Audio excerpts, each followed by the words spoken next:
اعوذ باللہ من الشیطان الرجیم بسم اللہ الرحمن الرحیم رب اشرح لی صدری ویسر لی امری واحلل عقدۃ من لسانی یفقهوا قولی رب زدنی علما رب زدنی علما رب زدنی علما اللہم فقہنا فی الدین اللہم فقہنا فی الدین اللہم فقہنا فی الدین۔ شروع کرتے ہیں سورہ قیامہ۔ سورت کے نام سے واضح ہے کہ اس میں قیامت کا ذکر کیا جا رہا ہے۔ ویسے تو قرآن میں بیشتر مقامات پر ہر تھوڑے دنوں بعد ہر تھوڑی آیات کے بعد قیامت کی کوئی نہ کوئی بات آتی ہے، لیکن اس صورت میں اسپیشلی نام ہی قیامہ ہے کیونکہ اس میں قیامت کی قسم کھائی جا رہی ہے، قیامت کے دن کی قسم کھائی جا رہی ہے۔ تو یہ صورت اور زیادہ کھول کر بتا رہی ہے اور بہت زیادہ اس کے اندر سخت آیات ہیں جو انسان کو ضرور ہلا کر رکھ دیتی ہیں۔ اور اصل بات ہے کہ وہی انسان ہلتا ہے جس کے اندر خیر ہوتی ہے، اور ہلنا کافی نہیں ہے بلکہ ہمارا عمل بہتر ضرور بننا چاہیے۔ سورت کو پڑھنے کے بعد کوئی نہ کوئی ایک بات ہماری زندگی میں ضرور شامل ہونی چاہیے اور اپنے گناہوں کو ہم دور کرنے کی کوشش کریں، کیونکہ ہمیں نہیں پتہ کہ ہماری قیامت کب شروع ہو جائے۔ قیامت ویسے تو ساری انسانیت کے اکٹھے ہونے کا نام ہے جو اجتماعی طور پر سب پر ایک ساتھ آئے گی سور کے پھونکے جانے سے، لیکن ہم سب جانتے ہیں کہ انسانوں کی قیامت اس کے مرتے ہی شروع ہو جاتی ہے۔ تو ہر روز انفرادی قیامت آتی ہے لوگوں پر، جو انسان دنیا سے جاتا ہے اس کی قیامت اسی دن سے شروع ہو جاتی ہے۔ تو وہی کلاس ابھی اسٹارٹ کرتے ہوئے مجھے سارا والی بات یاد آ رہی تھی کہ سارا نے جیسے ہمیں لاسٹ کلاس میں بتایا تھا کہ ان کے ہسبینڈ کے جو فرینڈ ہیں بالکل اچانک دنیا سے چلے گئے، اور ہمارے سامنے بیشتر جگہ پر ایسا ہوتا ہے کہ کسی حادثے میں لوگ ایک دم ختم ہو جاتے ہیں۔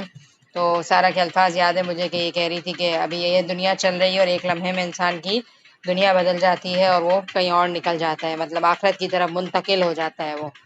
تو بہرحال ہمیں بہت سوچنے کی ضرورت ہے، اور اللہ تعالیٰ ہم سب کے دلوں میں اس دن کا خوف ایسا ڈال دے کہ ہمارا عمل بہتر ہو جائے، کیونکہ ڈرنے کا صرف فائدہ نہیں ہے کہ ہم کہیں ہمیں ڈر بڑا لگتا ہے، ڈرنے سے کیا ہو جائے گا، ڈر ایسا ہو جو ہمیں عمل پر ابھار دے، اصل بات یہ ہے۔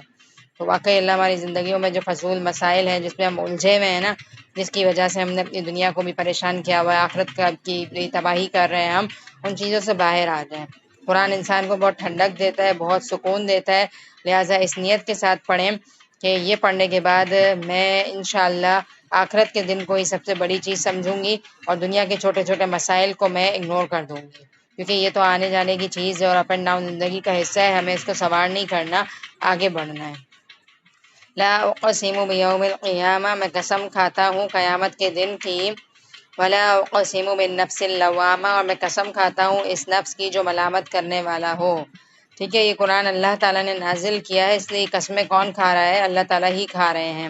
جس طرح سے اماں پارے میں سورج کی، سمندر کی، آسمان کی، ان ساری چیزوں کی قسمیں کھائی ہوئی ہیں تو یہ اللہ ہی نے کھائی ہیں، کیونکہ اللہ کے سوا کسی اور انسان کو اس بات کا حق نہیں ہے کہ وہ کسی بھی چیز کی قسم کھائے۔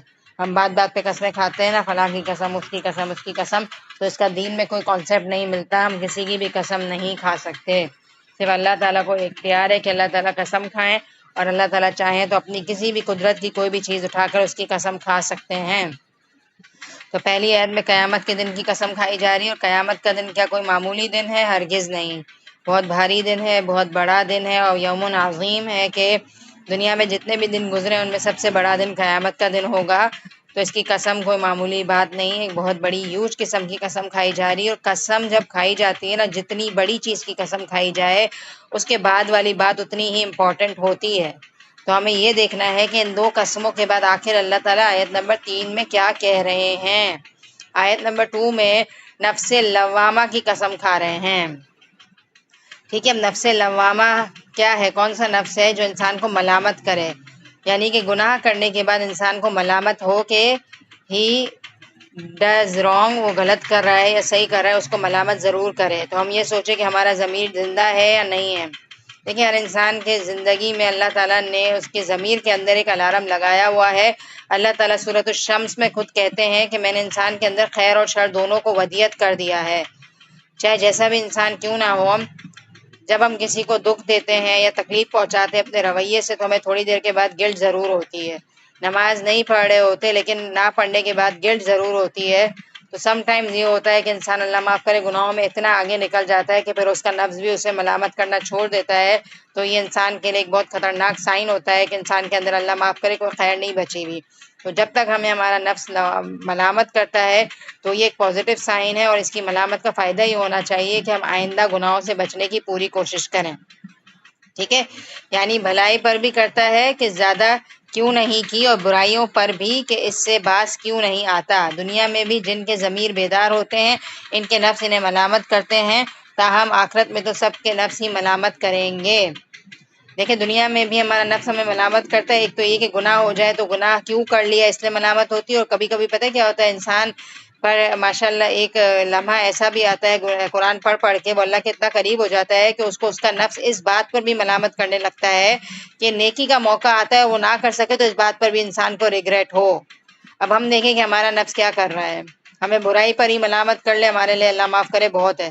کہا یہ کہ ہم نیکسٹ لیول پر پہنچ جائیں، وہ لیول یہ ہو کہ کوئی نیکی کا موقع ہو، کوئی ہمیں مدد کے لیے بلائے اور ہم اس کی مدد اللہ معاف کرے جان بوجھ کے نہ کریں، لیکن پھر ہمیں بعد میں ایک ہی گھنٹے کے اندر یہ ریئلائز ہو جائے کہ اتنا بڑا نیکی کا موقع میں نے مس کر دیا، اور پھر ہمارا نفس ہمیں بار بار کہتا رہے کہ آئندہ ایسا نہیں کروں گی، کوئی نیکی کا موقع آئے گا تو میں کروں گی۔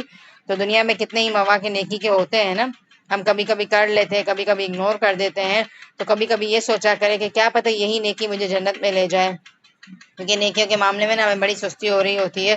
تو میری بہن اکثر یہ کہتی ہے جب میں ڈسکس کرتی ہوں، ہم آگے سے اپنی پریکٹیکل لائف کی ڈسکشن کر رہے ہوتے ہیں تو کچھ چیزیں ہمارے نفس میں بڑی بھاری ہوتی ہیں، کچھ چیزیں ہمیں بودر کر رہی ہوتی ہیں، تو وہ بڑی اس سے کہتی ہے کہ کیا پتہ یہی عمل ہمیں جنت میں لے جائے، اور وہ یوں کہتی ہے کہ اللہ تعالیٰ جس پیمانے سے ناپتے ہیں نا ہمارا پیمانہ وہ نہیں ہے۔ ہم پتہ ہے کیا کرتے ہیں، یہ دیکھ رہے ہوتے ہیں کہ بڑی نمازیں اور بڑی تہجد اور بڑے روزے ہمیں جنت میں لے جائیں گے، لیکن اللہ یہ دیکھتا ہے کہ فلاں وقت میں کسی انسان نے تمہیں برا بھلا کہا اور تم مسکرا کر آگے نکل گئے، تو یہ نیکی مجھے اتنی پسند آئی کہ جس کی وجہ سے تمہارا درجہ سب سے اونچا ہو گیا۔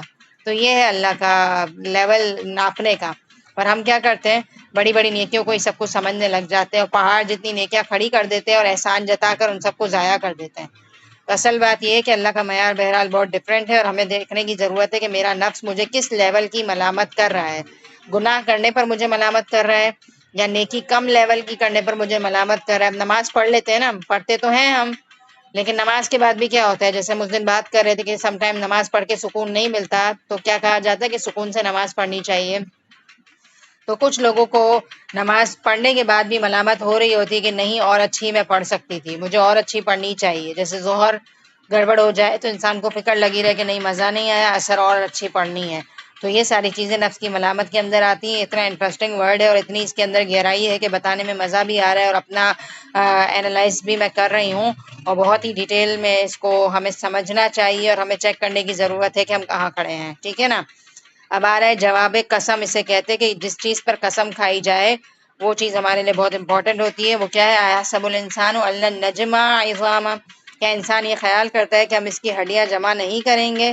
نان مسلمز کا جیسے کہ عقیدہ ہوتا ہے کہ مرنے کے بعد دوبارہ زندہ نہیں ہوں گے ہم۔ تو آیت نمبر 4 میں اللہ تعالیٰ اس سوال کا جواب دے رہے ہیں، اور اللہ تعالیٰ کا یہ انداز بہت ہی زبردست ہے کہ سوال کریں اور خود جواب دے دیں۔ جیسے مثال کے طور پر ہم کسی کو کوئی بات بتانے والے ہوتے ہیں نا، تمہیں پتہ ہے کتنی بڑی سیل لگی ہے، اور پھر ہم جلدی سے فوراً بول دیتے ہیں 70% سیل لگی ہوئی ہے۔ جس چیز میں ہم فوری جلدی کریں نا تو اس کا مطلب وہ چیز بہت امپورٹنٹ ہے، اور وہ بس فٹافٹ جواب دینے کی ہے، سوچنے کا بھی مہلت نہیں ہے اس میں۔ تو اللہ دیکھیں یوں کہہ رہے، کیا انسان یہ خیال کرتا ہے کہ ہم اس کی ہڈیاں جمع نہیں کریں گے؟ ہاں ضرور کریں گے، ہم تو قادر ہیں کہ اس کی پور پور تک درست کر دیں۔ یعنی کہ آپ اسلوب کو سمجھیں، قرآن کو پلیز انجوائے کیا کریں، کیونکہ قرآن ایک ایسی کتاب ہے جس کے اندر اتنی حلاوت اور اتنی مٹھاس بھری ہوئی، اور اس طرح سے اللہ تعالیٰ نے سمجھایا ہے ہمیں کہ ایک ایک چیز کے اندر بہت امپورٹنس ہے اس کی۔ تو فیل کیا آپ نے یہ اسلوب کیا اسلوب ہے اللہ کا؟ کیا تمہیں لگتا ہے ایسا نہیں ہوگا؟ نہیں، بالکل ہوگا۔ اللہ تو اس بات پر قادر ہے کہ انسان کے پور پر پور درست کر دیں۔ پور کسے کہتے ہیں آپ سب کو یقیناً پتہ ہی ہوگا، بنان کا لفظ یوز ہو رہا ہے، ہاتھوں اور پیروں کے ان اطراف کناروں کو کہتے ہیں جو جوڑوں، ناخن، لطیف رگوں اور باریک ہڈیوں پر مشتمل ہوتے ہیں۔ جب یہ باریک اور لطیف چیزیں ہم بالکل صحیح جوڑ دیں گے تو بڑے بڑے حصوں کو جوڑ دینا ہمارے لیے کیا مشکل ہوگا۔ تو پتہ ہے نا آپ کو، باریک باریک جو لائنیں ہماری ہوتی ہیں اس کو پور کہا جاتا ہے۔ تو اللہ تعالیٰ یہ کہہ رہے ہیں کہ قیامت کے دن یہ پور بھی جو ہے نا کیا کرے جائیں گے، پکڑ لیے جائیں گے، اور اس کو اکٹھا کر کے انسان کھڑا کر دیا جائے گا۔ اس کی تفسیر جب میں سن رہی تھی نا تو اس میں استاذہ یہی کہہ رہی تھیں کہ آج سائنٹیفکلی بھی یہ بات پروو ہے کہ ہر انسان کے پور جو ہے نا ڈفرینٹ ہوتے ہیں، اس کو فنگر پرنٹس کہتے ہیں نا ایک طریقے سے۔ ایون کہ ٹوئنز بچوں کے بھی فنگر پرنٹس ملائے گئے تو یہ بات پروو ہے کہ اللہ تعالیٰ نے جتنے بھی انسان پیدا کیے نا سب کے فنگر پرنٹس الگ ہیں. اور آج جدید تحقیقات کے بعد یہ بھی چیز سامنے آ گئی ہے کہ اگر چور چوری کرے نا اور گلوز پہن کر بھی چوری کرے نا تو بھی اس کے فنگر پرنٹس ہے نا جس چیز کو اس نے ٹچ کیا اس سے نکالے جا سکتے ہیں. تو جب دنیا میں اتنی ترقی ہو گئی ہے کہ گلوز پہن کر بھی آپ کوئی چیز ٹچ کر رہے ہیں اور اس سے فنگر پرنٹس نکال لیے جائیں ہیں تو اللہ تعالیٰ کے لیے کیا مشکل ہے، سوچیں. اور صحابہ کرام تو ان آیات پر اس دور میں ایمان لائے تھے جب تو کوئی سائنس وائنس کوئی چیز اتنی زیادہ عام نہیں تھی. وہ اس دور میں ایمان لائے ہیں جب ایک ایک آیت ان کو بہت محنت کے بعد ملتی تھی اور وہ ایک ایک آیت کو سمجھنے کے لیے ایک ایک حدیث کو سمجھنے کے لیے ادھر سے ادھر جاتے تھے. اور آج ہمیں ایک ہی سٹنگ کے اندر کتنی حدیثیں سنا دی جاتی ہیں اور کتنی باتیں بتا دی جاتی ہیں، پھر بھی ہم اللہ معاف کرے ٹس سے مس نہیں ہوتے اور ہم اپنی دنیا میں مگن ہیں. بلکہ انسان تو چاہتا ہے کہ آگے آگے نافرمانیاں کرتا جائے. انسان کو احساس نہیں ہے کہ ایک ایک چیز ریکارڈ ہو رہی ہے. اس کی چاہت تو یہ ہے کہ وہ جتنا نافرمانی میں آگے نکل سکتا ہے اللہ معاف کرے نکلے. پوچھتا ہے کہ قیامت کا دن کب آئے گا. محبت میں نہیں پوچھتا کہ قیامت کا دن کب آئے گا کہ میں تیاری کر لوں، بلکہ اس لیے پوچھتا ہے کہ ایک طنزیہ انداز میں پوچھتا ہے کہ بھئی اتنی باتیں کرتے ہو تم کہ قیامت آنے کی، اب ذرا بتاؤ تو صحیح کب آئے گا. دیکھیں دو طریقے ہوتے ہیں نا پوچھنے کا. ایک طریقہ اس لیے ہوتا ہے مثال کے طور پر ایک اسٹوڈنٹ ہے، دو طرح کے اسٹوڈنٹ ہوتے ہیں. ایک اسٹوڈنٹ ٹیچر سے ہر تھوڑے دنوں بعد پوچھ رہا ہے کب ہو جائے گا ٹیسٹ، کب ہو جائے گا، کیونکہ اسے فکر ہے کہ مجھے پڑھائی کی تیاری کرنی ہے ابھی سے پڑھ کے رکھنا ہے. اور ایک ہے بڑا کیئرلیس سا، کب ہوگا دیکھ لیں گے نا جب ہوگا. اس طرح کا رویہ ہوتا ہے کچھ اسٹوڈنٹس کا. تو یہی اس کے اندر نظر آ رہا ہے کہ مومن اس سوال کو پوچھتے ہی کانپ جاتا ہے، کیونکہ آپ صلی اللہ علیہ وسلم سے یہ سوال بہت دفعہ پوچھا گیا تو آپ صلی اللہ علیہ وسلم کو جواب سکھایا گیا کہ آپ یہ جواب دیں کہ یہ بتاؤ کہ تمہاری تیاری کیا ہے قیامت کے لیے، بجائے اس کے کہ یہ پوچھو کہ قیامت کب آئے گی. اس چیز کی فکر کرو کہ تم نے تیاری کیا کر رکھی ہے. ٹھیک ہے، یہ چیز زیادہ اہم ہے کہ انسان تیاری پہ فوکس کرے. اور اب نقشہ کھینچا جائے گا جو بڑا ہی خطرناک ہے، ہلا کر رکھ دینے والا ہے. پتہ نہیں کیا کیا آیات اللہ تعالیٰ نے اتاری ہیں. دیکھیں ہم نے لاسٹ ٹائم جہنم کے بارے میں بھی پڑھا تو الحمدللہ ابھی ریسنٹ پڑھا ہے تو ماشاءاللہ پڑھتے ہوئے کافی دفعہ شعور کے ساتھ پناہ مانگنے کی کوشش کی ہے. تو ایک بات بتاؤں بہت بڑی حقیقت ہے کہ قرآن جو ہے نا انسان کو تبدیل ضرور کرتا ہے. کوئی نہ کوئی چینجنگ اس کی زندگی میں ضرور آتی ہے، لہٰذا اس کو پڑھنا نہ چھوڑیں، اس سے چارج ہونا نہ چھوڑیں. کوئی کہے بھی نہ کہ قرآن پڑھ کے کون سا تمہارے اندر تبدیلی آ گئی، یہ ہو گیا وہ ہو گیا. تو ایک ایسی اندرونی تبدیلی آتی ہے جو سم ٹائمز ہمیں محسوس بھی نہیں ہو رہی ہوتی لیکن ہمارے اندر آ چکی ہوتی ہے وہ تبدیلی. کلاس سے پہلے کوئی چیز ہمیں بہت بودر کر رہی ہے لیکن کلاس کے بعد وہی چیز ہمارے لیے لائٹ ہو جائے گی. کلاس سے پہلے ہم نے ظہر کی نماز اگر کیئرلیسلی پڑھی ہے تو ہمارا دل ہوگا کہ ہم اثر صحیح پڑھیں. تو اس کلام سے تو مرتے دم تک ہمارا تعلق ہونا چاہیے، ہماری زندگی میں اس کا اوڑھنا بچھونا ہونا چاہیے. ہم چاہتے ہیں ہم جتنے زیادہ نیکی کے کام میں آگے بڑھیں ہمارا کنیکشن اس کتاب سے اتنا ہی زیادہ ہونا چاہیے. یہی وہ کتاب ہے جو ہمیں نیکیوں کی طرف موٹیویٹ کرتی ہے اور زیادہ سے زیادہ نیکی کرنے کی ہمارے اندر طلب ڈالتی ہے. فَإِذَا بَرِقَ الْبَصَرُ وَخَسَفَ الْقَمَرُ وَجُمِعَ الشَّمْسُ وَالْقَمَرُ، بس جس وقت کی نگاہ پتھرا جائے گی اور چاند بے نور ہو جائے گا اور سورج اور چاند جمع کر دیے جائیں گے، اس دن انسان کہے گا کہ آج بھاگنے کی جگہ کہاں ہے. نہیں نہیں، کوئی پناہ گاہ نہیں، آج تو تیرے رب کی طرف ہی قرار گاہ ہے. يُنَبَّأُ الْإِنسَانُ يَوْمَئِذٍ بِمَا قَدَّمَ وَأَخَّرَ، آج انسان کو اس کے آگے بھیجے ہوئے اور پیچھے چھوڑے ہوئے سے آگاہ کیا جائے گا. يُنَبَّأُ الْإِنسَانُ يَوْمَئِذٍ بِمَا قَدَّمَ وَأَخَّرَ، یہ سورہ یاسین میں ہم نے پڑھا ہوا ہے نا کہ ہر چیز اللہ تعالیٰ نے ایک کھلی کتاب میں لکھی ہوئی ہے جو انسان آگے بھیجتا